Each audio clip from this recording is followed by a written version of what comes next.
ka na ba? Sumagot ka naman, please.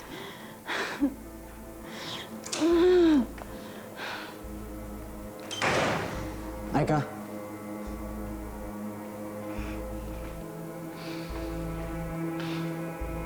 Anong ginagawa mo dito?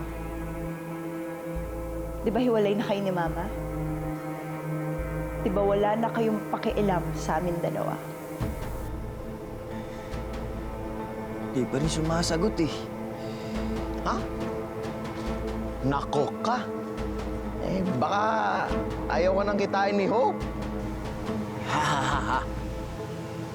Nakakatawa ka talaga, no? Ito naman, di mabiro. Laging high blood. Yan mo lang. Relax. Ibiro lang eh. Aika, I'm sorry. Kaya ako nandito ngayon para humingi ng tawad sa'yo. Alam ko, pinaramdam ko sa'yo na hindi ka mahalaga sa akin, pero hindi yun totoo. Anak kita, mahal kita. I don't know, Dad. Sinasabi niyo lang yan, pero lately, di ko siya maramdaman. Aika, I'm really sorry. Tao lang din yung daddy mo. Nagkakamali ako, hindi ako perpekto. Pero ayoko maging masamang halimbawa sa'yo. Kaya ako punta dito ngayon.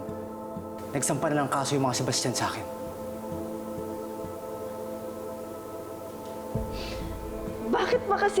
Bakit ba hindi pa matapos yung issue na to kay Hope eh? Dad, gusto ko na siyang kalimutan. Pero paano? Paano ko siya makakalimutan? Imagine, siya yung dahilan kung bakit ka makukulong. Siya rin yung rason kung bakit nagtatago ngayon si Tito Lucas. Si Mama, nadamay na rin sa lahat ng plano niya. Aika, anong plano?